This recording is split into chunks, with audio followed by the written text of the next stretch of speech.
Hi everyone, it's Miss Haley again. Today's video is going to be a little bit different because I'm not specifically going over this section study guide or checkpoint or anything like that.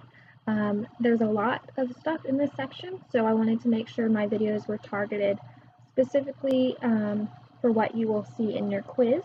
So this is going to be your notes for this section, part 1, and then on Wednesday I will upload the part 2 video. So let's go ahead and get started. You might want to take out a piece of paper to take some notes because this will be slightly different than what you have in your study guide. So let's see, let me scroll back. All right, so we're starting with right triangle trigonometry, and so depending on who you had for geometry, you might have some experience with trig. I'm going to assume that you don't have any experience, but if you do, a lot of this should look familiar. So trig ratios, or trigonometric ratios, are the ratio of any two sides in a right triangle with respect to an interior angle theta, and that's this symbol right here. It's just a Greek letter. Normally when we talk about like a missing angle measure or just an angle measure in general, we call it theta. That's just a really common way to talk about an angle. So to find a trig ratio, you must be able to identify the different sides in a right triangle. So that's the opposite and adjacent sides, and then the hypotenuse. Hopefully you've at least heard of, you've at least heard of hypotenuse. So let's go ahead and label these two triangles because you have to be able to do this in order to correctly identify trig ratios. So let's say that this is our theta, this is our angle. So depending on where the angle is in our triangle, that's going to change where the opposite and adjacent sides are. So first off, let's find the hypotenuse. The hypotenuse is always across from the right angle, okay? So you can always find that one first. That's the hypotenuse. Okay, so that's always the longest side in the right triangle. Now we want to find the opposite side. The opposite side is always the side directly opposite theta, or directly opposite the angle. So that's our opposite side. Oh, I don't know why this is being terrible today. That's our opposite side. Okay, and then that leaves our adjacent side. Adjacent means next to. So this is our adjacent side. I'm just going to abbreviate here. Okay, so there we have our three sides. What if we had a triangle that looks like this one on the right with our theta down here? Where's our hypotenuse? Directly across from the right angle. That's our hypotenuse. I'm just going to call that H. Across from theta is our opposite side. So then this leftover side has to be the adjacent. Okay, so in order to move on with trig ratios, you have to be able to identify those three sides. All right, so once you've been able to do that, let's talk about the basic three trig ratios that we have. We have sine, cosine, and tangent. The abbreviation for sine is SIN, not sin, it's sine. The abbreviation for cosine is COS, cos, but we still say cosine. And then the abbreviation for tangent is TAN, tangent. All right, so the sine ratio is the ratio of the opposite side divided by the hypotenuse. The ratio of the cosine ratio is the adjacent side divided by the hypotenuse. And then the tangent ratio is the opposite side divided by the adjacent. So that'll make more sense when we do the example below. But a good mnemonic device to help you remember that, because that does seem like a lot of information. If you've done trig before, you should remember this. This is SOHCAHTOA. As you can see, like in sine, for example, S means sine, and then it tells you which side to use, opposite over adjacent with the O and the H. So if you can remember SOHCAHTOA and you always write that, or at least keep that with you while you're taking your quiz, you'll remember. Another way to remember these letters is some old hippie caught another hippie tripping on acid. My geometry students really like that one.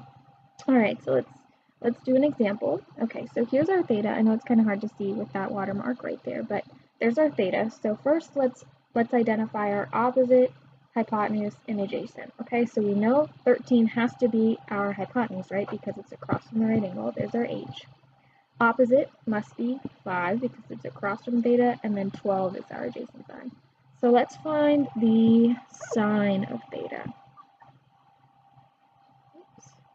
Sine of theta. Remember from SOHCAHTOA, the sine is opposite divided by hypotenuse. Okay, so the sine of theta is 5/13. Okay, you don't have to write this middle step, I'm just writing it so there's some clarity with which side is which. What about if we want to find the cosine of theta? Cosine is adjacent over hypotenuse, so adjacent is 12, hypotenuse is 13. Okay, and then tangent of theta is opposite over adjacent, so that's 5 divided by 12. So that's how you can find the basic 3 trig ratios in a right triangle.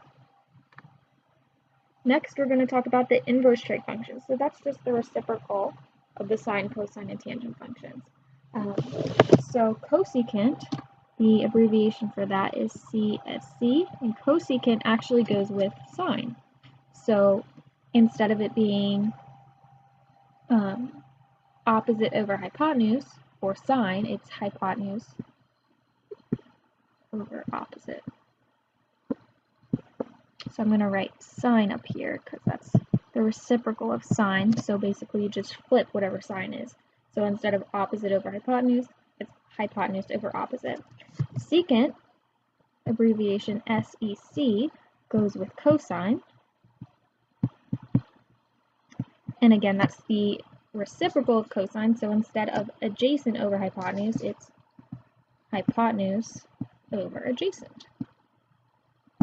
Okay, then cotangent, abbreviation is COT, and obviously that one goes with tangent, it's only one left. Okay, and instead of that being opposite over adjacent, that's adjacent over hypotenuse. Alright, so not too bad. There's a little bit of room for confusion here because people associate cosecant with cosine because they both have co, and then sine with secant because they both start with an S. When really that's flipped because cosecant goes with sine and secant goes with cosine. So that's going to be a little bit tricky to remember, but just think of it as kind of like opposite. I can't tell you why it is how it is. I've never really figured that out. That's something you can probably look up though. Alright, so now in the same triangle, we already found the sine, cosine, and tangent on the previous page. Let's find the cosecant, secant, and cotangent. Let's find cosecant, so that's again CSC. So cosecant of theta, again, let me just quickly identify those sides. Remember, cosecant goes with sine, and normally sine is opposite over hypotenuse, so that means cosecant is going to be hypotenuse over opposite, so that's 13/5. Alright, now let's find the secant. Secant goes with cosine, and normally cosine is adjacent over hypotenuse, so secant is going to be hypotenuse over adjacent, which is 13/12. Then lastly, tangent. Cotangent, wow. I want to find the cotangent. Normally tangent is opposite over adjacent, so cotangent is adjacent over opposite, which is 12/5. Alright, so those are just reciprocal of the normal 3 trig functions. Alright, now to this example, this is from the 11.1.1 study guide. If you've already completed that, or if you haven't completed it, this is a good check of what you know. So let's see. Alright, so suppose that the cosine is 3/5. We need to use that information to calculate the values of the other 5 trig ratios. So I think the best way to approach this is to draw a right triangle. And then let's say our theta is down here. It doesn't matter where you put your theta. Let's say that cosine is 3/5. Cosine is always adjacent over hypotenuse, right? Okay, so that means that 3 is going to be the adjacent side, and the 5 is going to be our hypotenuse. But we're missing our opposite side, right? Hopefully, if you already watched the Pythagorean theorem video from Khan Academy that I posted, you already know how to do this. But if we have two sides of a right triangle and then one missing one right here, we can use the Pythagorean theorem, since that works for right triangles, to figure out that missing side. So we're going to do 3 squared plus, let's call it x squared, equals 5 squared. 3 squared is 9. 5 squared is 25. Subtract. So our missing side is 4. Obviously, it's not plus or minus 4 because you can't have a side length of -4, right? Alright, so we have all 3 sides.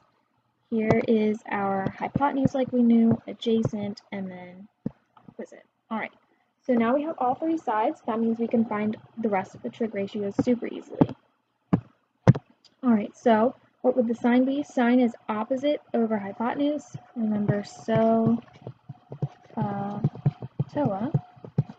opposite over hypotenuse, that's 4 over 5. Tangent is opposite over adjacent, so that's 4/3. Oops.